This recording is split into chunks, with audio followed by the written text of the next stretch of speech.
Okay. Welcome. Good evening to everyone.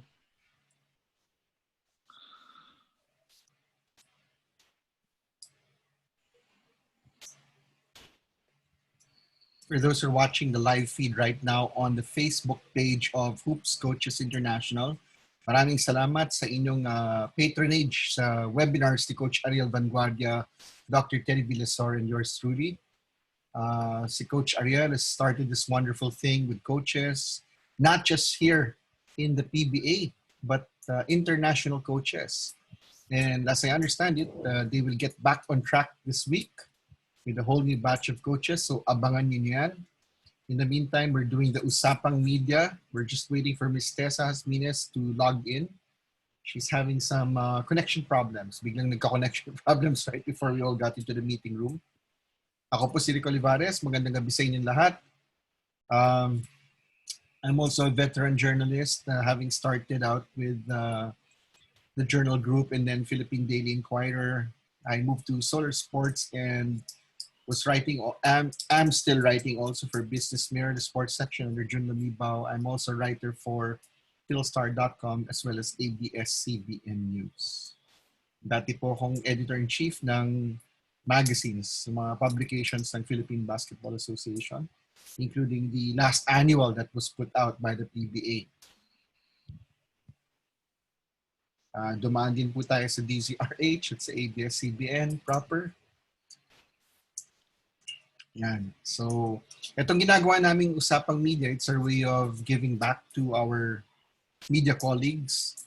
We want to show everyone that the other side of the story. Everyone kind of thinks that it's the profession.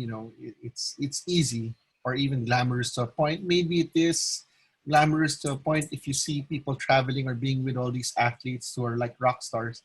But that's farthest from the truth, It's also very difficult. It's demanding, it's challenging, it's time-consuming. So that's why we're doing this. Excuse me. We want to put a face to the names that you see online in the newspapers or on the news. We started off with the award-winning photographer Ernie Sarmiento. And biglang natigil ako. Sorry. Kailangan ko lang uminom. Yes, ibang putahe naman ang ino-offer ni ang ating kaibigan si Rick Olivares. Kaya maganda rin may host natin itong mga webinars niya. So talagang maganda naman yung response even sa mga replays natin. Napakaganda. Maraming salamat, Coach. So, ayun nga, tonight we have Miss Tessa Jazmines and tomorrow we have the Inquirer sports editor Francis Ochoa. And we're still trying to work on dun sa coaches webinars na ginagawa ni Coach Ariel. We're still trying to fix that schedule with Coach Tommy Manotok. Yes, maraming naglo-look forward dyan, Rick. Coach Tommy, of course, one of the only few Grand Slam champion ng PBA. Talaga. So, sino lang ba makakapagsabi niyan na ikaw yung naka-Grand Slam sa PBA? Talaga.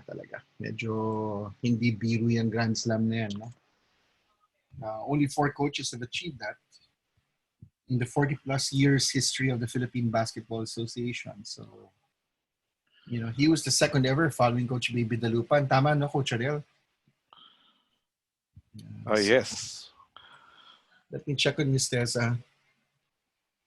She said, sorry, our connection suddenly acted up trying other means. Oh, no. Okay. Well, it happens. Pero she's with us in this as panel, but for some reason hindi siya makakonect, no, Coach? Hindi siya makakonect. Amen.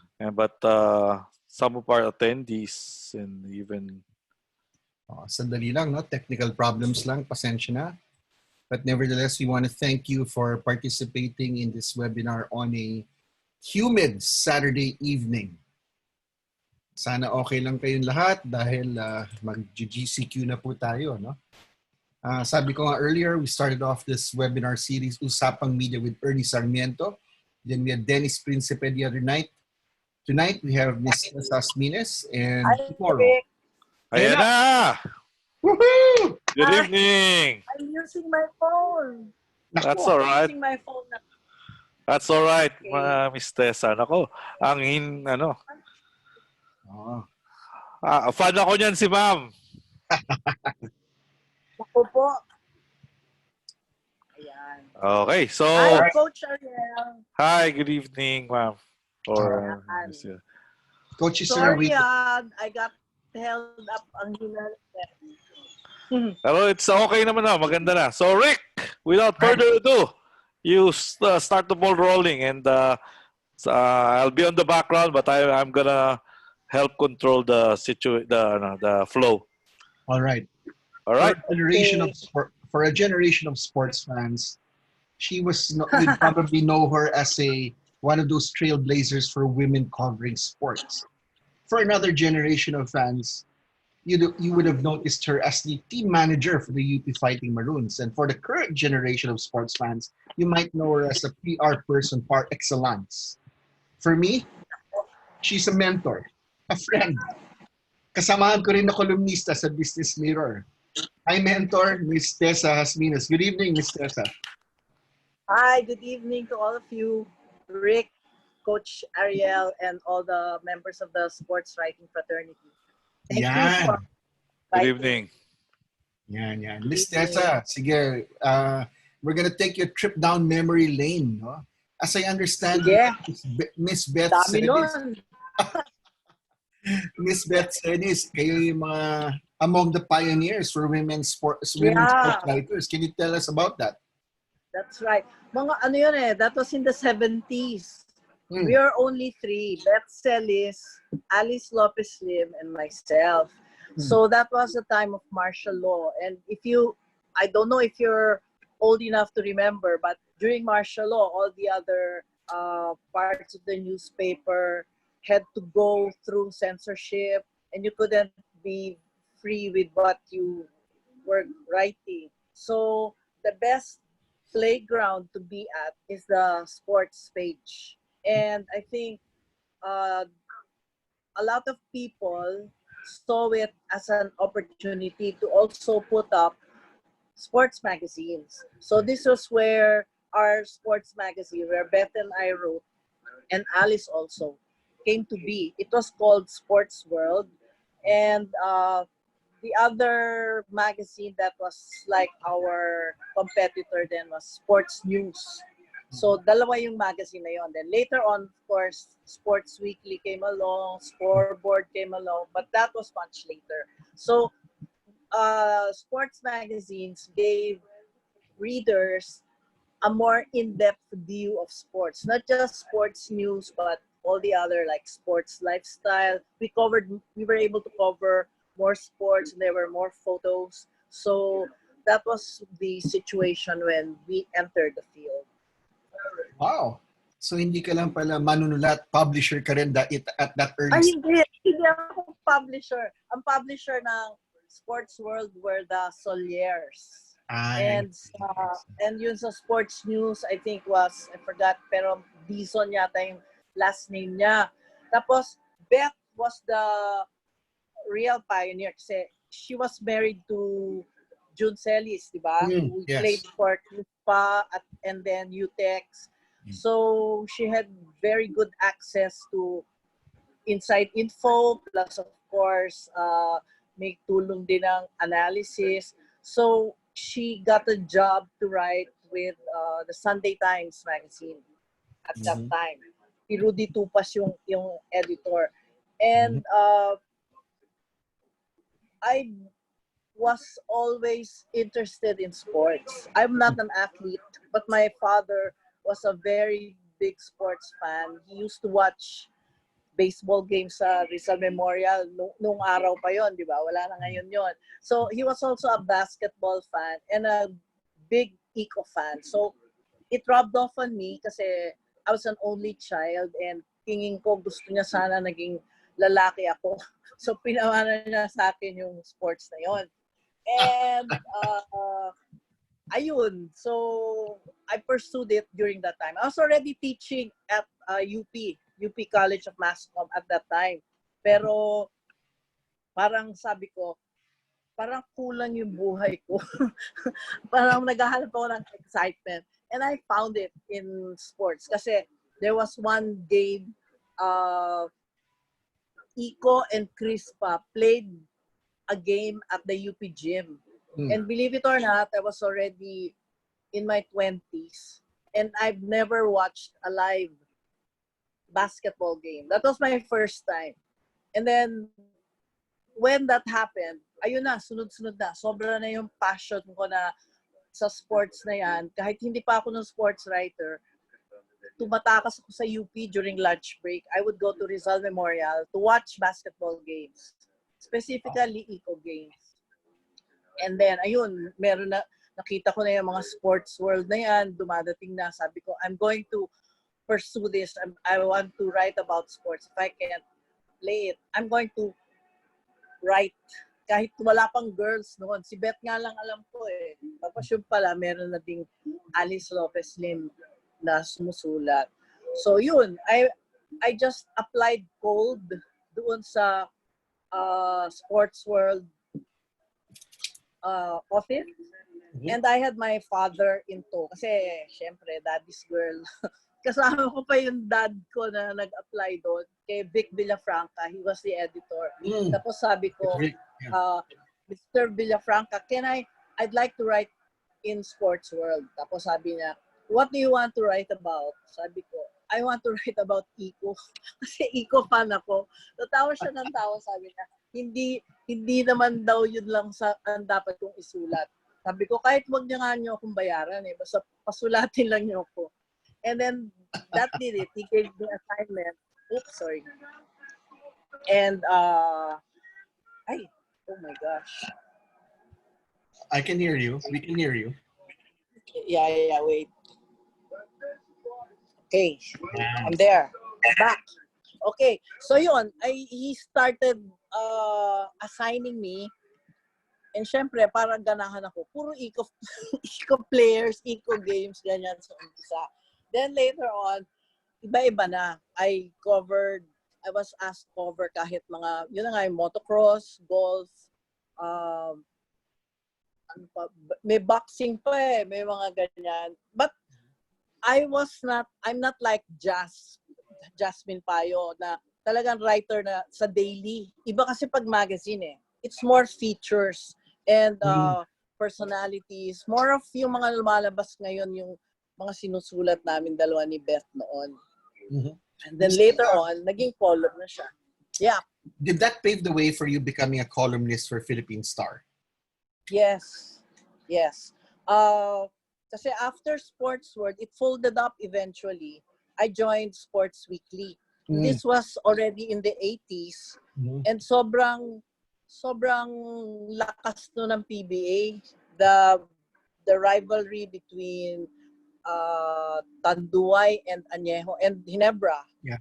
Armon Fernandez and Jaworski on the other side of the fence. That was a very important era for the PBA. And dun din yung sumikat sila Patrimonio, all those young kids, Lastimosa, Codinera, although that was a time that it happened. And Philippine Star, I think after 1986, they put up, marami ding lumabas na ibang dyaryo, di ba? Dahil nawala na yung dating dyaryo, lumabas yung Inquirer, Philippine Star, nawala yung mga Daily Express and the others. So, Lito Takuhan invited me to write a column in the Philippine Star. I remember it was also 1986. Wow.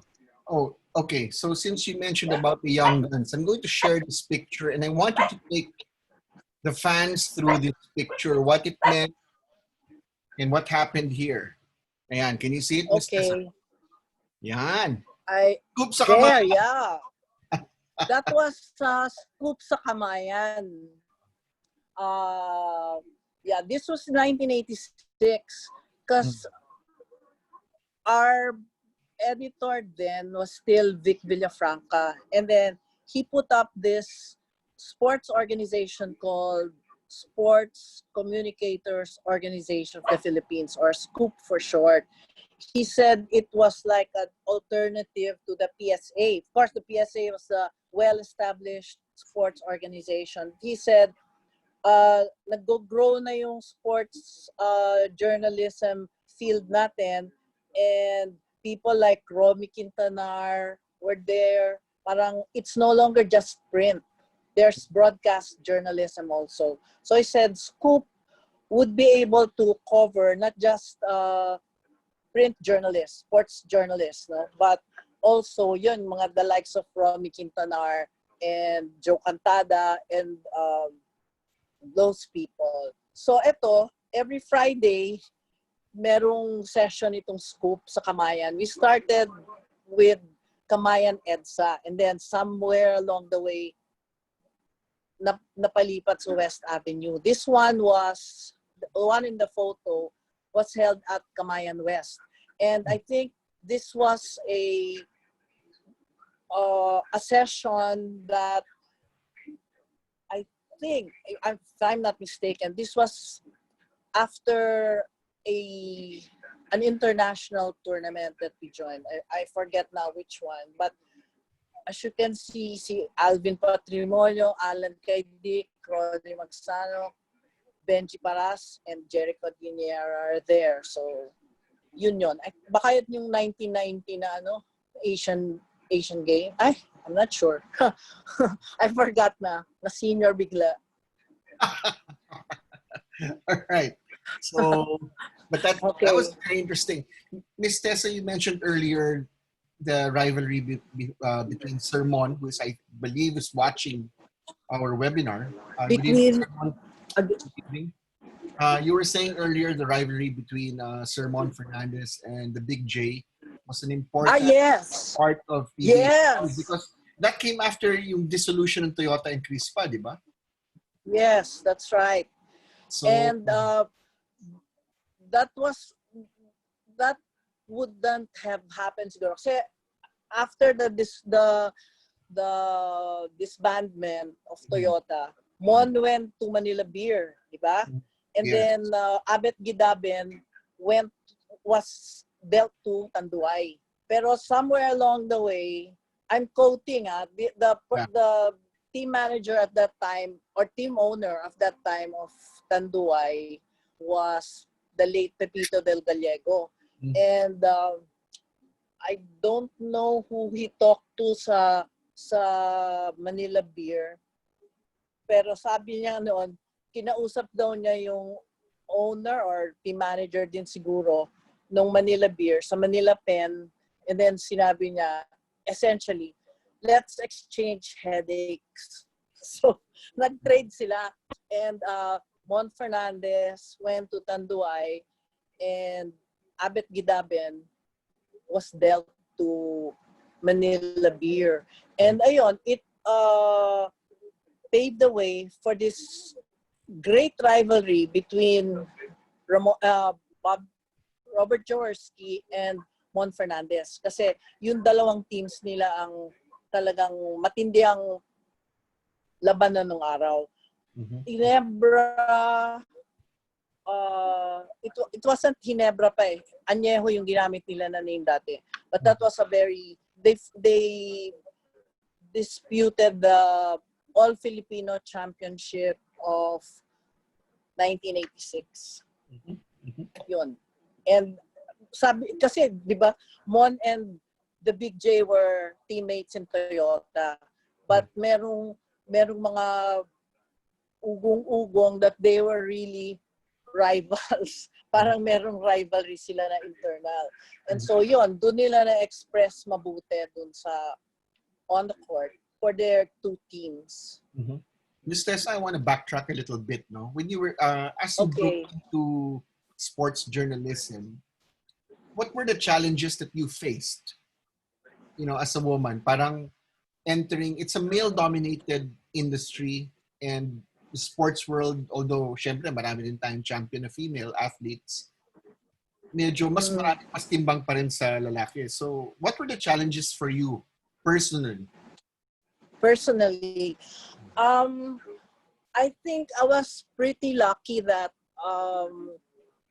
the sports writers who I worked with during that time they were yung sinasabi nila na parang boys club ganyan. Parang I did not really feel it because they were not standoffish at all. They were very accepting. Tapos basta yung una na-remember ko yung una akong nag-cover doon sa sa Rizal Memorial. Nakaupo ko sa yung dati kasi pag nagko-cover ka nakahandok ka talaga sa yung sports writer, wala siya sa mga bench, sa mga seats, kundi meron kayong table sa harap. Tapos doon kami nakaupo. Tapos may nagsabi na meron daw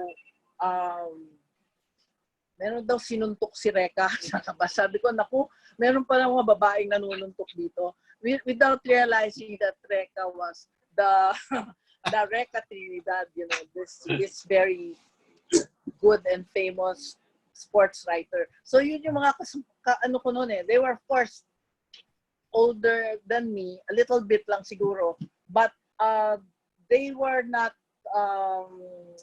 they didn't give me a hard time. Plus, dun sa aming publication sa Sports World, medyo na-baby ako ng konti dahil nga siguro bago lang na ibang klase, ibang gender ang nagko-cover. So, pag mag-i-interview ako sa players, meron akong taga-katok sa pinto ng locker room. Yun yung aming parang proofreader. Ang pangalan niya, Teddy Ferret. Tutok-tok siya sa pinto ng locker room. Tapos sabihin, siya yung kukuha ng writer, nung player, ng athlete. And then, papalabasin niya. Doon ako mag-interview sa labas. O kaya sa kantinang Rizal Memorial. Pero, ang matapang si Alice Lopez Lim. Kasi dumediretso siya sa locker room. Tapos, she was much older than Beth and I. So, ang ginagawa niya, pag pumapasok, sasabihin niya yata nila Boxer Ronaldo, naku, yan si Alice, magtakip na kayo, magtuwalya na kayo. Ganon. Tapos sasabihin sa kanila ni Alice Lopez, huwag kayong mahiya dahil nanay nyo na ako. Mga ganon tayo. So, going back to your question, wala naman, ako personally, I did not experience any yung difficulty at all. Kasi mababait yun sila, Lito Takuhan, sila Eddie Alinea, Al Mendoza. Those were the people I covered the beat with during that time. Yeah. All right, we're gonna share another picture for yourself and the people attending this webinar, no?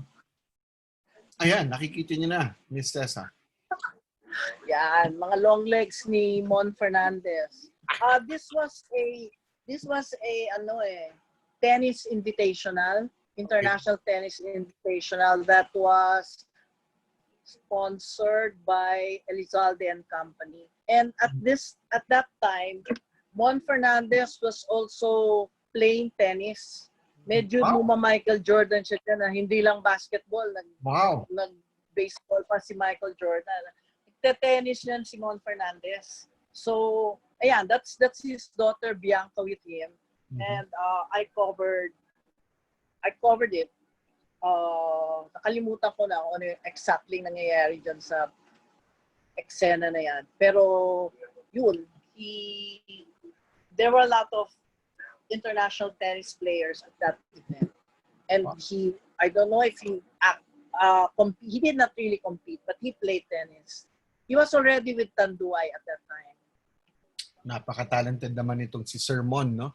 We're gonna share another picture over here. Ayan. Coverage to, Miss Tessa. Okay. Yan. That was a SEA Games. Wala namang naganap na interview dyan at all. Medyo nakipagkamay lang ako kay Lydia De Vega kasi that was her last race, I think. See, that was a time when the SEA Games was held in Manila also. And as we all know, she was known as the fastest woman in Asia. And it was a great honor to be with her in this shot. Although may isa pa nga akong experience kay Lydia De Vega, because there was a time that I also worked in advertising, and they wanted, well, my boss then said kung pwede ko daw bang i-contact si Lydia De Vega. Eh hindi ko alam talaga paano siya i-contact. At ang kanya lamang na noon, parang manager niya was her father, di ba? Si Tatang De La Vega. So, alam mo naman sa advertising, pag sinabi sa yung produce, you have to produce. So, I called on our sports writer friends, specifically si Iking Gonzalez, kasi he was close to Lydia De Vega, and he told me to go look for her in Barrio Calvario, may Kawayan, Bulacan. So, I found myself going there to their house. Umakyat ako sa hagdanan nila. Tapos, yun, in-invite ko siya to attend this event sa Ali Mall na the client was, can I mention Lego, yung mga ganyan. So, ayun, umattend naman si Lydia De Vega. No? So, this was my second time to meet her. At this point of your career, Ms. Tessa, how cool was it to all of us? Kasi kung ito mga atleta na to nababasa mo lang previously, napapanood mo sa TV, naririnig mo sa radyo, ngayon, na-interview mo, sinusulat mo, nakakausap mo, nagiging kaibigan mo, like si Sir Mon nga. How was it for you at that time? No? This must have been an exciting time for you. Sobra. Talagang, I'm sure you share it with me and all of those who are in the sports writing fraternity or sorority. We all think that this is the best job in the world. Kasi, first of all, if you like sports, you're like fish in water. And then, kung hanap buhay mo siya, you're even getting paid for doing what you love to do, and you're able to watch games. Of course, may konting din dyan, caveat din dyan, meaning hindi ka pwedeng pumalakpak, hindi ka pwedeng magpakita ng mga kakampi mo doon sa habang nando ka sa press box. Pero just the same, just to be there, soaking in the atmosphere, being part of it all, then meeting all these people, eventually making them friends. Ang dami ko na nga naging kumare at kumpare dyan sa field na yan eh. So, it's a dream come true actually for me, and it's still happening. Okay, but that's a very interesting point that you make about sports writers being unable to cheer or forbidden, for lack of a better term, no? And that leads me to this next picture. Yep. Ayan. Right. Okay, before you explain, Tessa, before you explain, this was my first encounter with Miss Tessa. I saw her, I would read her sa Philippine Star, and then all of a sudden, I saw her sa Blue Eagle Gym, nakaupo dun sa tabi ng mga coaches. Siya yung team manager. Na-impress ako. I'll do the same thing later on in my life, no? Miss Tessa, tell us about the picture. Mahabang storya ng konti, pero papaikliin ko. Sige. Ano yan eh? First of all, this was the UAAP. I covered the UAAP of 1990, which was hosted by UE. And then, nakita ko nung sa press ko noon, parang nalungkot ako, nakita ko yung mga media, parang 5 lang yata yung umattend. So sabi ko, tapos nalaman ko na next year pala, UP was going to host. So, I went to the dean of the College of Human Kinetics then, the late Cynthia Villa Abad Santos. And I said, ma'am, next year po, if UP is going to host, I would like to volunteer yung services. I'll help you po with the media invitations. So, to make a long story short, ganun na nga nangyari. So, at that time, the UAAP didn't have any television coverage. Wala siyang television coverage. And ang dream pala nung board was to get TV coverage. So, wala. They tried to approach vintage enterprises, but they were turned down. Parang masyadong naliliitan sila pa nun sa UAAP. And at that time, the UAAP was only televising games of Ateneo and LaSalle for obvious reasons. Yun ang pinakamaraming punch, yun ang pinakamagandang competition and rivalry. And so, that I remember that we had an alumnus who was my former student, si Louis Kirulf, and he owned this outfit, communication or TV outfit called Silver Star Communications. And I said, Louis, this is our school that's hosting the UAAP. Ang problema nila, wala silang TV coverage. And baka naman pwede yung Silver Star.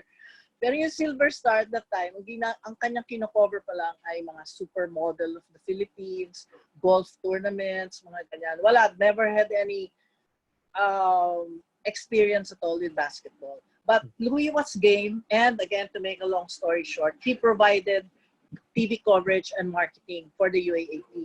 And so I was part of the setup dahil na-introduce ko nga siya sa UAAP, nagkaroon na relationship ang UAAP and Silver Star.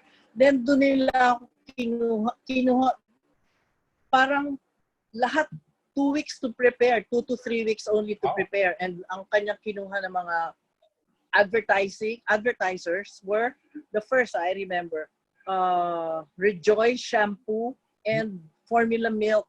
Kasi kaya niyang brasuhin yung mga marketing managers no dahil kaibigan niya. And then meron naman siyang mga show sa TV4 at Channel 9. So doon yung unang carrier ng UAAP Games. Anyway, bakit mapunta yan sa team pagiging team manager daw? Kasi at that time, dahil nga nag-experiment din sa format itong si Louis, doon niya inintroduce yung concept ng courtside reporter. And he asked me to be yung parang prototype na courtside reporter ngayon. Hindi lamang yung coverage which was being done by Dick Ildefonso, Waki Trillo, Jimmy Javier, and those guys then. No? Sabi niya, kailangan meron parang this top side at saka meron parang lifestyle aspect. Ganyan. So, kinuha niya ako doon. So, next year, sabi niya, sinabi ko sa kanya, next year hindi na ako mag-involve doon sa UAAP kasi doon na ako sa UP. Sinabi ko. And then, that was when, kasi itong si Ryan Gregorio was my player in the UP in trams. And sabi niya, magmamaroons na daw siya. So, lipat na daw kami sa Maroons. So, yun, ang UP naman noon, at that time, talagang walang team manager at all. Kaya kawawang-kawawa daw. Sabi niya, kawawa talaga mamang UP, wala silang, walang ganyan. So, I volunteered to be team manager. Mga pakain ko pa lang ng mga burger machine, mga ganyan. Ganun lang maging team manager nun for UP at that time. So, I thought it would be yung mga 1 year. It lasted for about from 1992 to mga 96, early 97. So, yan yun. Pero Ms. Tessa, very interesting. This was Paulo Mendoza running the team at the time, no? But you also have Paulo? Isn't that Paulo wearing number 8? Yeah. This was, Paulo. ito, yung coach na namin dito, si na yan eh. Si Eric Altamirano na. Kaya, nananalo na kami nito. Yan yung nag-Final Four na team after 86. Okay, we have another picture here that we want to share also from Ms. Tessa's days at the university. Baol. Oh, teka. Kailangan natin buksan yan. Yan. We're opening the picture. Ayan. Share natin sa mga attendees para makita nila. Ayan. Oh my gosh. Yan yung first time ko. Yan yung talaga first time. As Miss the Tessa. color will show. Miss Tessa, si Coach Bo Perasol yan, number 16, di ba? Yes, that's Bo. Yan yung first team na minanage ko. And the coach then was Ray Madrid. Tapos, rookie niyan si Poch Winyo. Poch Winyo, number 14. Yeah. Yan. Sino pa ba mga players? I think Patrick Aquino was there. The NU women's coach. The winningest. Si Coach Patrick Bay, number 17. Hindi ko masyadong kasi naka-phone ako eh. Okay. Pero payatot siya niyan. Siya na nga yun. Payatot. Siya na nga siguro yan. Alright. Oh. Miss Tessa, no, I wanna ask you this question. So you shifted from you were doing feature stories, all of a sudden you found yourself writing a column. Ano yung, Yes. can you take us even for the attendees now, those who are interested in sports writing, yung difference ng features writing, regular reporting, and column writing? Yan. Para klaro tayo doon. Okay. All right. Siyempre, the most straightforward and probably lang the easiest is reporting. Kasi parang 5 W's and 1 H lang yun. And you basically give the overall picture, you give the game results, you identify the turning point, whatever. But it's just a basic story. And you're not supposed to give any indication of your emotion or biases or admiration or hatred for any person or any team when you're writing for the news. Kasi, of course, a journalist has to be objective and all that. And of course, very cool. So, yun yung writing. When you go into features, you have more freedom dahil you don't have to follow a structure. If you're familiar with yung inverted pyramid style of writing or yung mga who, what, when, where, how, you don't have to follow that. You can be a little artsy. You can use all the different literary style. You can go into literary style if you like. And mas may depth pag sumusulat ka ng feature article. And of course, you can inject a little point of view. Mm-hmm. But still, you're providing a picture, not just a black and white. I would say that the news reporting style is parang two-dimensional. But when you go into feature writing, handun na lahat yan. Handun na yung background, handun na yung atmosphere. Baka meron pang may flashback ka pa, meron ka pang mga conjecture and all that. So, mas may freedom of expression ka sa feature, in a feature article. Kumbaga, mas may involve ka doon. Doon naman sa column writing, ayun, I think yung column writing, you, first of all, we cannot just go to a publication like what I did with Sports World na, hey, can I be a writer? Or hindi ko pwede magpunta sa isang publication or a media outlet and say, I want to be a columnist. Kasi you're usually invited or identified as a person who should write or can write a column. Parang, kasi pag nagsulat ka na ng column, that means you are now licensed to really express your point of view and probably interpret things in your own way and enlighten people, convince people, persuade them, things like that. So tingin ko mas may authority sa lahat doon yung column writing. But of course, the column, it's up to you what you write in your column. You can use it as a soapbox. You can also use it na parang pwede ka nga mag-listicles din sa column. Pwede ka magpa-cute doon. Pwedeng analysis katulad ng ginagawa ni Rick Olivares for which I really, really bow to you kasi grabe ka, Rick Olivares. And pwede ka rin mag-expose sa column mo. Gaya ng mahilig dyan si Beth Celis sa mga expose. Yun, I think that's the main difference. Pero idol ko yan. Yeah. Pero para sa inyo, Ms. Tessa, which one do you prefer the most? Yung regular reporting, features writing, or column writing?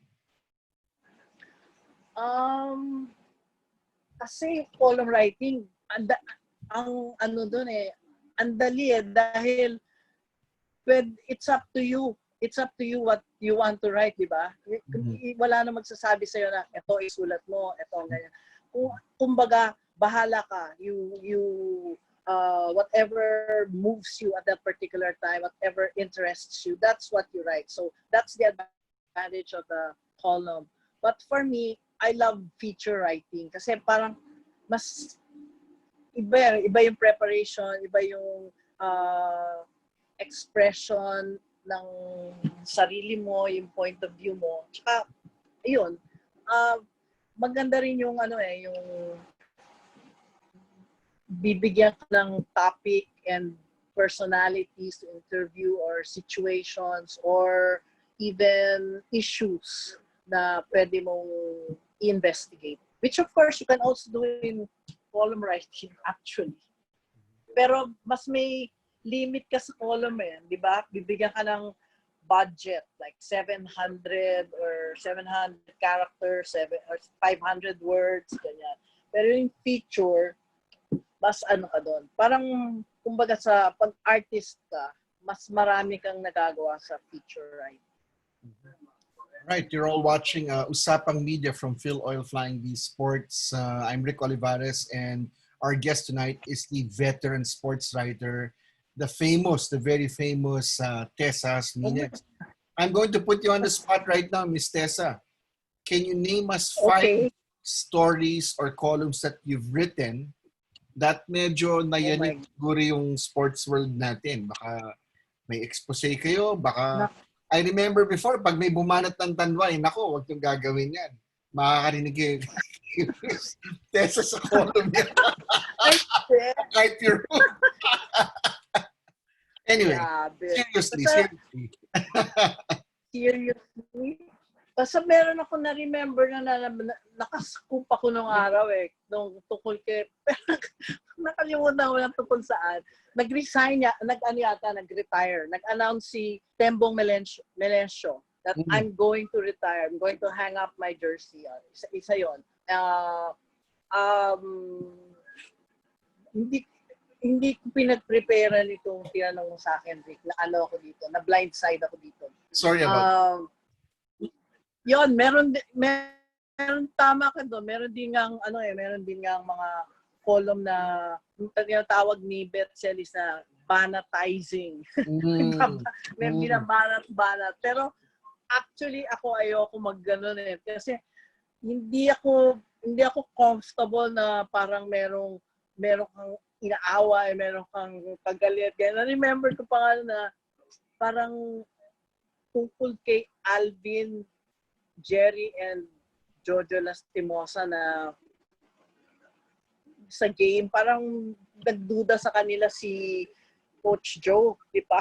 Tapos nag-comment ako doon. Nagalit sa si Coach Joe. ayoko nang ulitin yung mga ganun kasi mahirap sa basta mahirap may kaaway. That's true. Yun. Pero Yeah. any other memorable stories that you've written? Kung meron kang ikikwento sa anak mo, sa mga estudyante mo sa UP, yun yung ikikwento mo, yung story, yung feature article, yung column na sinulat mo. Ano yun? It's not really the article per se, but it's probably more of the experience. And yung isa kong hindi makalimutan na experience na sinulat ko was sitting ringside during yung boxing championship ni Rolando Navarrete and Choi Jung-il, I think. Duel at the Park was called. Naku, nashock ako talaga noon kasi nagtatalsikan pala mga dugo doon. Medyo umiilag-ilag ako doon nung ginagawa ko yun. But I'll never forget that experience. And at saka yun, I love covering motocross kasi I love everything about it. I love the smell of the gasoline and yung nakikita ko yung action nila sa tabletop. Ganyan. Tapos yung napaka-fearless ng mga riders like Jovi Saulog, Jolette Howe. Yeah. There's real rivalry there. They're real daredevils. So yun, that was one of my most memorable experiences. At saka yung sinulat. Nakalimutan ko na kasi yung sinulat ko dun Pero yun nga, yung experience, hindi ko makakalimutan yun. And of course, the championships that you cover, you'll never forget them. Especially kung secretly nanalo yung team na nirurut. Yun. Wala naman yata sikreto kung sino yung mga team mo. Kaya nga hindi ako nagkulay. Kaya nga naka-gray ako para neutral.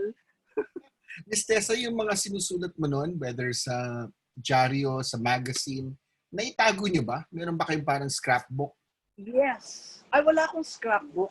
Pero yung mga sports world, meron ako nun Kaya lang, alam mo na, may mga bagyo-bagyo dyan. They're still here somewhere. I know they're here. Kaya lang, ayoko rin tingnan dahil nakakalungkot pag nakikita mo may mga punit-punit na page. But they're hidden. They're all in my safekeeping. Miss Tessa, dapat yung mga estudyante mo sa UP, pag-compile mo sila ng mga ginawa mo, I think it's time you put out a book with everything that you've written. But I want to take you back again Miss Tessa, before we move forward once more. Obviously, nung nagsimula kayo, yun yung time na itatawag lang. Nung nagre-report kayo, nagdadial lang ba kayo sa telepono para mag-report ng story? Nagta-typewriter ba kayo? Para dun sa mga bagito nating nanonood. Miss Tessa, kwento niyo yung panahon na yun. Grabe. Una muna, I'll start at the middle. By the middle, that means yung UAAP of 1991. Yung sinabi ko na pumasok ako with Silver Star. At that time, the biggest thing that could ever happen in sports writing or in journalism was the introduction of the fax machine. Yun ang pinakamalaking technology ng araw, yung fax machine. Kasi kailangan pag meron kang i-set up mo yung press room, kailangan may telepono. At ang laking bagay nun. Kumbaga, sikat na sikat nga nun si Louis Kirulf dahil bigla siya may fax machine nun Tuwan-tuwa yung mga media nun. Ano pa nun sila Peter Atencio, mga fresh rookie writers pa yun nun. So anyway, going backtracking to what you said, yung in the 70s, first of all, atmosphere lang muna Yung Rizal Memorial was covered in, meron yung portion between the box, the lower box, and yung tinatawag nila na bleacher ngayon. Although hindi siya talaga bleacher noon. Kasi ang maliit lang Rizal Memorial naka-cover yung with chicken wire. Yes. Bilog-bilog na chicken wire. Naka-cover yun. Tapos, ang mga nanonood na mga tao noon, nag-iinuman sila. May dala-dala silang mga bote-bote ng gin. Tapos nakasando, nakahubad. Hubad, o nakawala. Ano lang, magagalit si Bayani Fernando sa kanila dahil hindi sila well-dressed. So, at saka nung una, ito nga pala yung nakalimutan ko sabihin, yung challenge, yung sabi mong challenge. pagdadaan kami to cross, may mga maghuhut and howl na mga nakakuba doon sa ano. yun ang yung nakakarindi. Kahit medyo majijingle ka na, hindi ka jijingle para maglakad ulit. Ganun na nangyari. Anyway, that was a time when pag magko-cover ka ng games or magre-report ka, itatawag mo, typewriter You write it. And then, right after the games, pupunta ka sa sa office, sa newspaper office, and you submit your story. Usually, merong legmen kung tawagin, di ba? Naghihintay, tapos dadalhin yung story mo, itatakbo dyan. Pero later on, nung marami na nga phone, what you do is, you write your story and then you call your editor. Tapos yung editor mo, nakaganito siya. Nakaganito siya. Tapos tinatype niya yung story mo na dinidictate mo sa kanya. Ganun talaga yung nung araw. Walang technology. So, pinakamalaking problema nun when you cover from the provinces. Dahil una-muna, long distance calls. Wala pa namang cellphones nun Maglo-long distance ka. So, minsan wala pang connection. And minsan wala pang phone. Ewan ko how they do it Lalo na yung mga nagko-cover nung Marlboro, yan? Tour of Luzon. Tsaka yung Coke pang Tour of Luzon. Tapos later, Marlboro na siya. Ewan ko how they do it. Pero usually, ganyan. Unahan yung sports writers sa telepono. Dahil ultra, yun ang playground ng araw. Merong isa o dalawang phone lang doon. So, pabilisan sila ng sulat. And then, dalawa lang yung phone. So, sabi nga ng iba, ganito ang gawin nyo. I-template na natin yan. Sulat na natin. Alam na naman natin mangyayari sa game na to So, gawa na tayo ng storya. And then, fill in the blanks na lang kung sino yung nanalo, sino yung player, key player, ano yung winning moment, and so forth. So, ganun yung that's how they dealt with the challenge of submitting their stories. So ngayon, talaga sobrang ang dami na talagang mga conveniences thanks to technology, and that's also the reason why ang daming media, di ba? Na hindi lang nung una yung mga print journalists were parang territorial about itong field na to na journalism. Kami yung kami dapat yung premier writers dito. Pero habang tumatagal, nakikita natin na talagang the way of the world is to accept that you're not alone. Ito because of technology, lalo pa ngayon itong mga ECQ na to, talagang everything's going digital. So, those are the realities and the developments that happened, and that we just have to accept. Parang dapat dispassionate view tayo dyan instead of being emotional about it. That's what I think, at least. Tama kayo dyan, Miss Tessa. Naranasan ko yan, tinatawagan ko si Boss Gus Villanueva sa landline. Dahil ako yung bagito sa press room, ako laging kulelat. Alright, we have a question from our colleagues in the media, si Mike Murillo. Ayan, si Mike Murillo. Ang question ni Mike Murillo is, from the days when there were only a handful of female sports journalists to now where there are a lot, why do you think that it took so long for females to find their place under the sports writing sun? Nako, napakagandang tanong. Wow, ang lalim. Oo, malalim. Grabe, parang poetry na yan Tatakilti yan. Kasi after us, I think tama yun si Marshall McLuhan the medium is the message.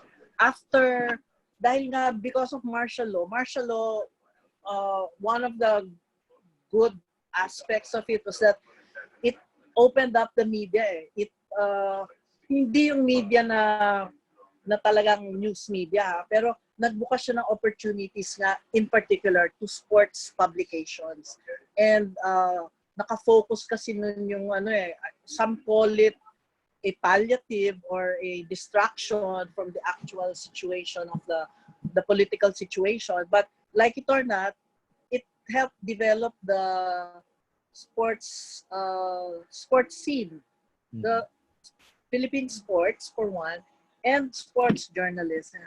Kasi ang dami talaga nagsulputan no na publications. And yun, naging tri-media na yung coverage ng sports. Whereas before, radio and ano lang, at tapos naging television na, nagkaroon na ng yung mga man on the ball, mga ganyan. Romy K. So, yeah, Romy K. And Danny Sembrano also. And Tina Maralit, I think, also went into coverage like that. So, yun. I don't think women were holding back, really, intentionally. But because the opportunity was there, they saw the frontier was open, and they just surged forward. I think that was how it was. So, I remember nga, you mentioned si Rhea Navarro, Dina Villena became the first female sports editor. Of course, the late Ramos. Lily Ramos. Yeah. Cecil Teka Gahastan. Ang dami nan eh. And then, yun. Then we have yan sila Jasmine Payo, and of course, Bigo, and all the other lady sports writers. Sila na yung talaga nagpapatakbo eh, ng field na to. On equal footing with the men. Yeah. So Mike, I hope that Miss Tessa answered your question, no? Miss Tessa, at what point did you decide to teach at the University of the Philippines? What prompted that? Teach? Right after graduation, I thought na right after graduation, kaya nga sabi ko sa'yo, na-bore ako, kaya nanood ako ng basketball. Kasi nakikita ko na, 8 to 5, tapos na yung subjects ko. Wala akong ginagawa dito. But there's a whole world waiting for me in Rizal Memorial. So, tumatakas ako para manood ng basketball. Yun ang passion. So you mean to say, since you graduated, non-stop ang pagtuturo niyo sa UP? Yes. Ako, Yes. dapat hindi lang loyalty award bigay sa inyo, pati bahay, house and lots loob ng UP campus. True. Tapos, anong tawag dito? Kahit nasa advertising ako, I always had one foot in UP. In teaching. And actually, I'm already retired as a faculty dahil naabot ko na yung age ng retirement eh. Pero I'm still teaching up to now as a professorial lecturer. That's how much I love teaching also. Okay, before I ask you more questions about teaching, sino yung mga current sports writers, announcers, color commentators na dumaan sa inyo sa UP, na nagtatrabaho ngayon? Nagtatrabaho. Si Mike Murillo ba dumaan sa inyo, Miss Tessa? Ay, hindi. Econ yan eh. Klase pala to si Mike I Murillo. remember the first was Gabi Alvarado. He's now writing in Hong Kong, I think. Tapos yan sila Anton Onyato, si ayan ako pag naano ko na may mental block ko eh. Teka. Si Luisa Morales. Josiah. Sino? Josiah Albel. Josiah, yes, of course. Josiah. Tapos Kal pala daw si Mike Murillo. Kala ko Econ. Si Denver, Denver.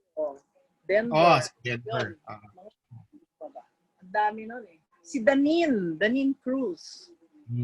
Oh, that's right.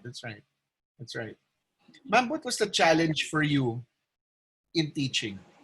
Ano yung challenges? Lalo na you've seen the evolution of journalism as well as sports writing. Nakita nyo nga, maraming pinagdaanan. Ano yung challenges nyo year after year to teach what's going on? Kasi first-hand experience yung tinuturo ninyo eh.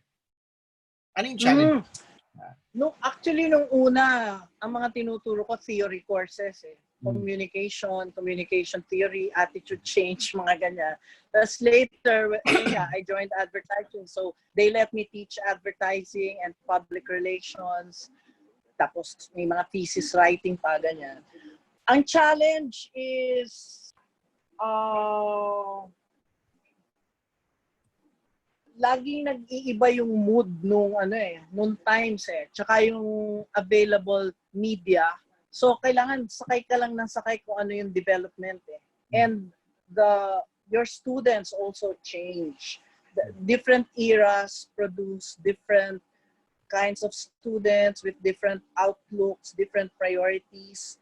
Laging may pinaglalaban sila na kakaiba. Yung iba pinaglalaban niya, may makibaka era, ganyan. Yung iba may pinaglalaban na fashion. Yung iba may pinaglalaban na mga LGBTQ, ganyan. So, parang the challenge, which is not really a challenge, kasi ano lang siya, kumbaga, it's part of the territory. Just, as I said, just go with the flow.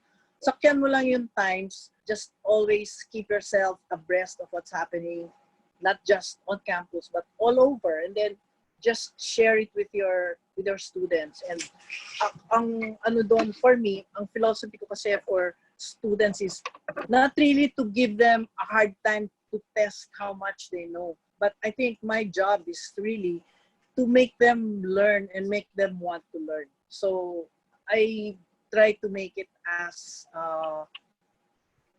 interesting for them as possible and easy to understand so that they can apply yung talagang practical yung kanilang matututunan, hindi lang theory. Okay, we have a question from a journalism student from UST. Pero ayaw niyang bigay ang pangalan niya. Okay. Shy daw siya. Baka ibatik daw siya sa kanyang tanong. Ang tanong niya ay, Miss Tessa, thank you for doing this. We want to learn from the best. What are your secrets when it comes to good sports writing? Yan, magandang tanong yan. Secrets to good sports writing. Good sports writing. Syempre, the key to good writing is good information. So, I think you always have to research. Never parang wag kang maniniwala lang o magtitiwala lang sa mga hearsay. You have to experience it for yourself. You have to find it out for yourself. You have to go the extra mile. Pag sinabing ganito, you have to probe, ask why. And then, magtanong ka din ng mga opinion ng ibang tao so that you can get a well-rounded view of the subject matter or of the issue. And always remember to be objective. And halimbawa nga, medyo may negative kang sasabihin, give the other party or the other side a chance to express themselves. Because you should always let the audience decide for themselves. All you have to do as a journalist, especially if you're writing news, iba talaga pag columnist ka kasi pwede ka talaga maging biased doon, is to present them the facts and then let them decide. But give them as much information as they need. And of course, there's nothing that will replace passion. Yun talaga ang sekreto, what makes a good journalist and not a bad journalist, but a really good one. I think it's passion. How much do you love your profession? How much do you want to pursue the truth? And how much of it do you want to share with others? Ganun lang. And syempre, basics, ABC, building blocks, grammar, very important. Yun. Ayan, golden nuggets of wisdom from the professor, Miss Tessa. Ayan. Ang dami ko ng personality dito. Oh. Miss Tessa, sabi mo nag-advertising ka. Which department sa advertising? Yeah. Creatives, account? PR. Sa PR yan. That was when I got into PR. I was a journalist lang talaga. They got me. It's interesting to note that they invited me to be part of the agency because of my being a sports writer. Dahil at that time, they were trying to get the PBA account.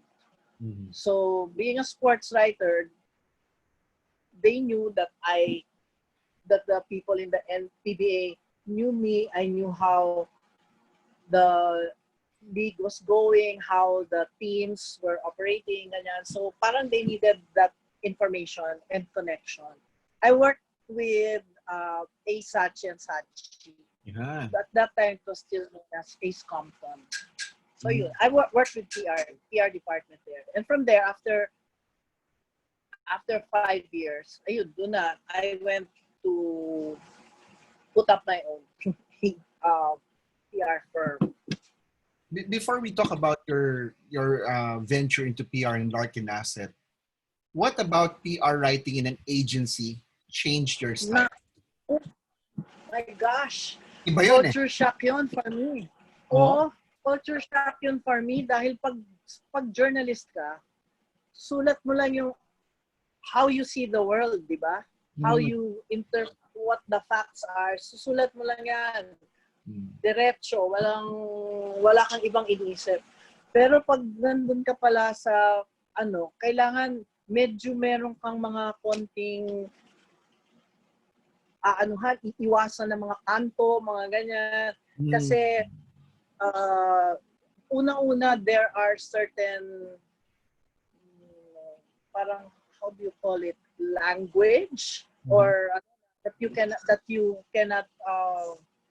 say this, you have to say it this way, may mga ganun type. Parang magle-learn ka ulit ng mga bagong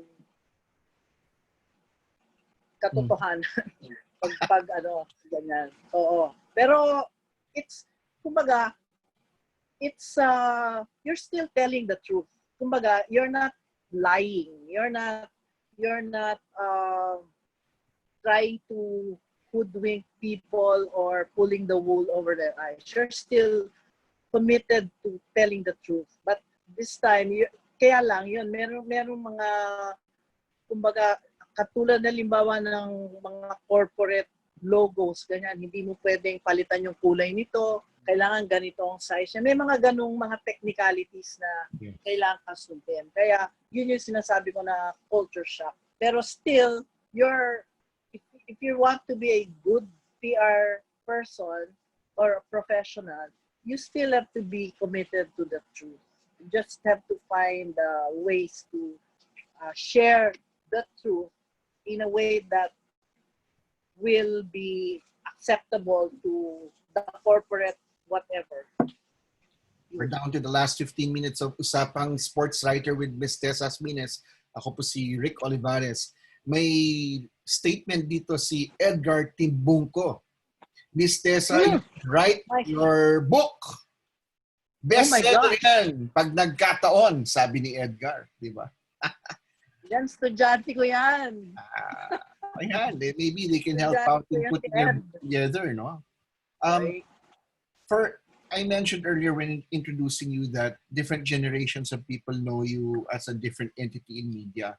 For many of today's kids or even sports writers, they know you as a PR person. And in all likelihood, you would have seen Miss Tessa and her staff, so Larkin Asset, working with such accounts as the UAAP and the NBA. Miss Tessa, what was the coolest thing about having the NBA as an account? And any magandang kwento dyan? Yan.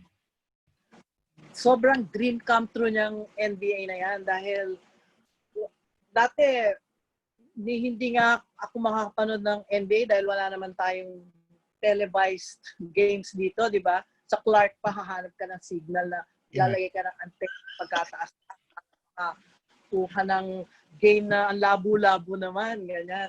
So ganun pa yung mga ways to experience yung NBA before. But when we got the NBA as an account in 2004, yun, kahit yung unang encounter namin sa NBA was the Laker girls, the Laker NBA Madness pa yun nun eh. Wala pa yung mga hardcore basketball ng NBA dito. It was all lifestyle. So our first encounter with the NBA was a dance group, the Laker girls. But they are world famous.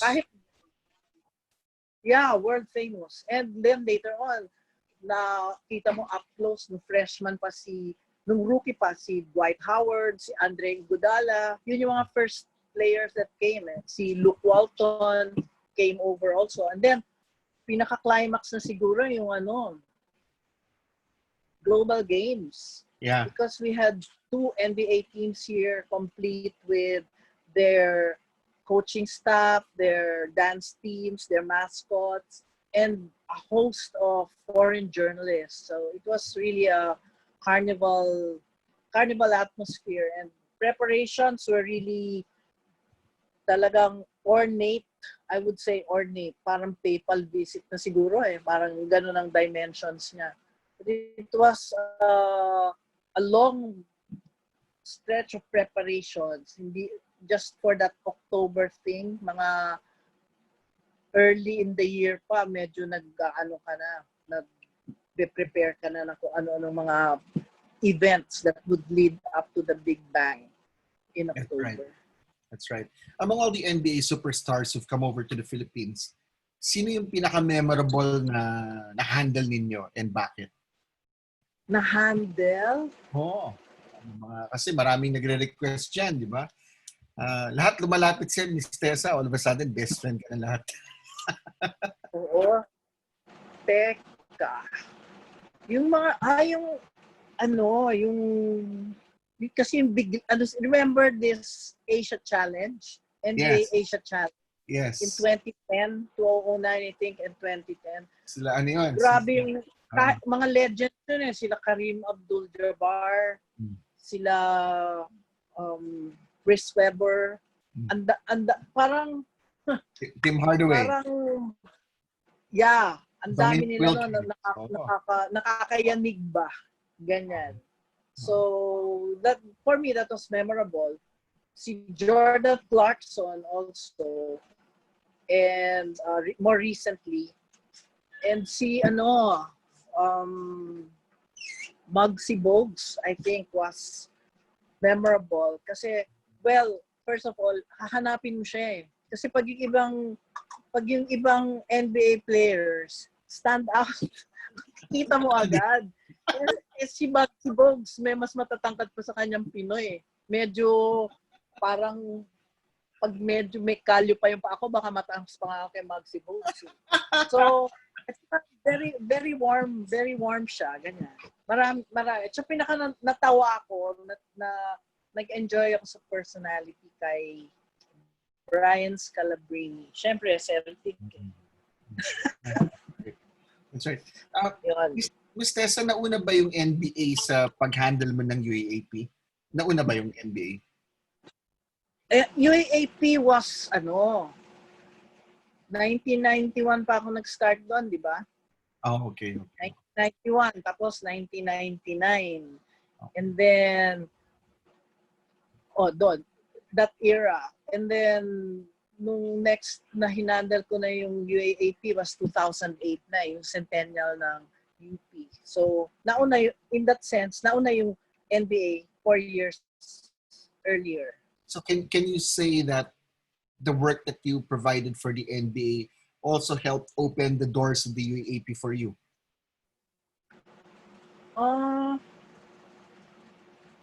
Kasi nung araw, nag-handle lang ako ng UAAP. Nagvo-volunteer lang talaga ako pag UP ang host. So that was 1991, 1999, 2008. Yun. Then after the 2008 thing, we were also parang engaged by FEU and LaSalle. And then there was a long stretch na hindi. And then back again do sa 2015 where UP again hosted. And then UST, FEU, and NU also asked us to come on board. So I wouldn't say probably din, pero not really directly. When you talked about your coverage of the UAAP back in the early 1990s, you could literally walk up to the ticket booth and buy a ticket. It's obviously changed by leaps and bounds. No? Now that you're handling the media room, anong gusto niyo dun sa nangyayari ngayon? Sa coverage, dun sa popularity ng liga, anong gusto nila? grabe ngayon eh. Talagang, in one word, bongga. Sobrang bongga ng UAAP dahil I think, yun nga, television coverage started it. Silver Star Communication really opened it up dahil they saw that during that time, nagkakaroon na ng rivalry ang UAAP and PBA eh. It started that time. Silver Star handled the UAAP from 1990 to 2000. So after that, malaki na siya, big thing na siya noong 2000. And then ABS-CBN took over. Lalo pang bumongga dahil multi-platform, and then as I said, nag-grow din yung media. Dati mas maraming print. Nung una nga, nung mga 1990s, puro print eh. When I came back to cover or to handle the league, especially in 2008, marami lang mga online. And then, ayun nga, Pioneer. Siyempre, merong rivalry yung print. Ganyan. Pero, yun, ang daming platforms, lalo pa ngayon pati social media. And then, hindi lang sports, pati lifestyle, there are business angles to it also. There are sobra. It's permeated every aspect of life. Lalo na ang UP ngayon, they're a major competitor right now, di ba? In many sports, no? Di ba? So that makes Miss Tessa's heart really proud, no? We have 2 more questions before we call it a night. May tanong si kaibigan Mike Murillo. Okay, diba? Miss Tessa, 4 decades thereabouts in sports writing. Is it a career you would recommend for one to take, especially for women? I am asking because he has 2 daughters, sabi niya. Ayan. Oo, I would. Especially the first thing that you have to ask your daughters is, do you really love sports? Kasi pag nandun yung love, everything follows. Tignan mo, they can be like a Doris Burke. I think siya na yung epitome ng napakagaling, napaka-competent na Intelligent. sports journalist, di ba? Intelligent. Nandun na lahat eh. So, but like here, si Patricia Hison, I think, also crashed the glass ceiling in terms of yung coverage niya, lalo na sa broadcast. So, I think there's something for everyone in this field. And whatever you want to do, just go for it, pursue it with passion. If you really love it, things are going to work out for you. I believe that. Yeah. And so, Mike, I hope that Ms. Tessa answered your question once more.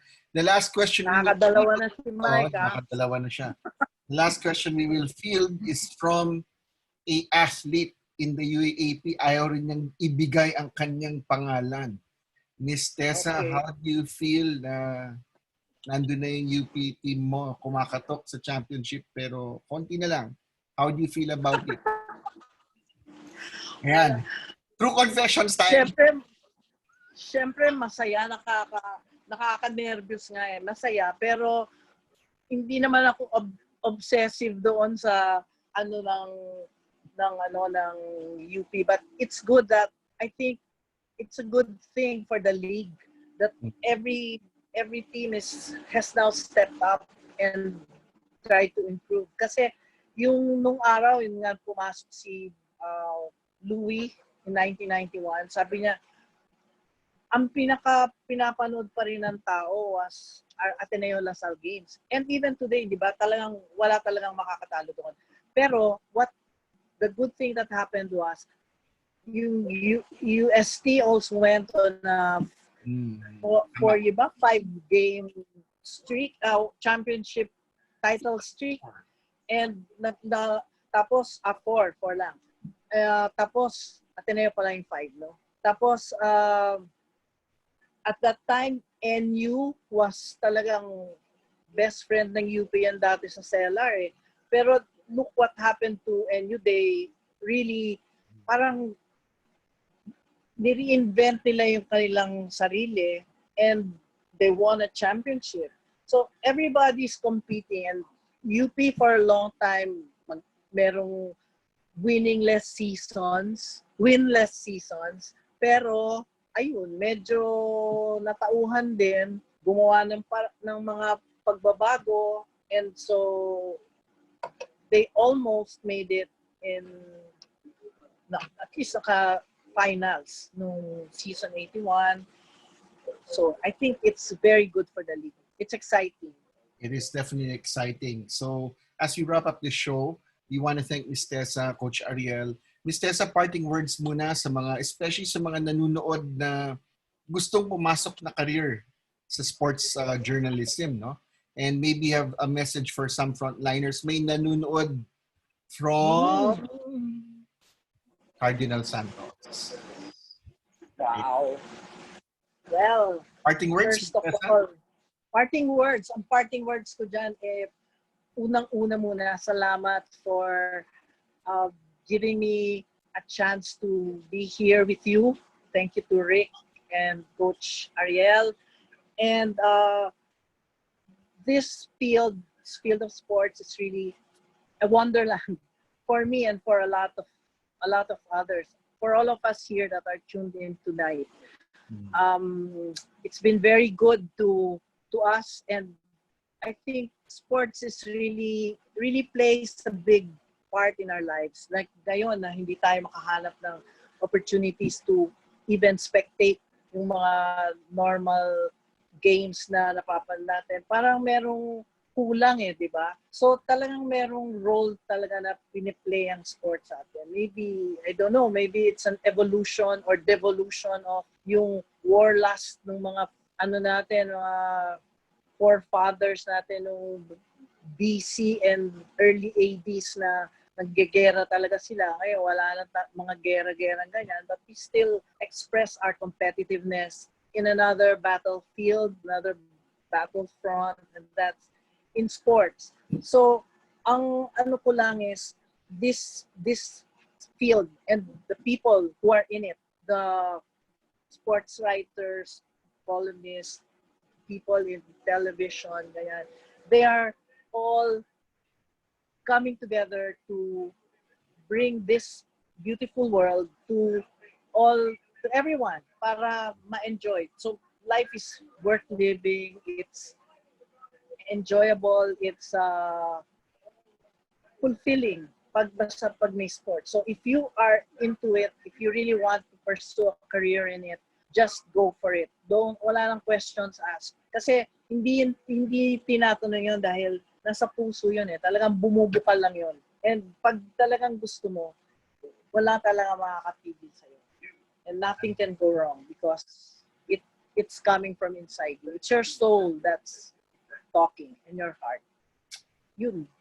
Well put by a mentor for many of us sports writers. And I think I think the last word will have to come from Angela de Guzman.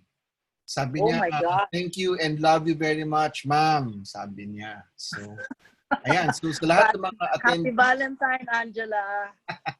Sa lahat ng attendees, sa lahat ng mga kaibigan natin sa media na nanonood, Sir Mon Fernandez, magandang gabi po.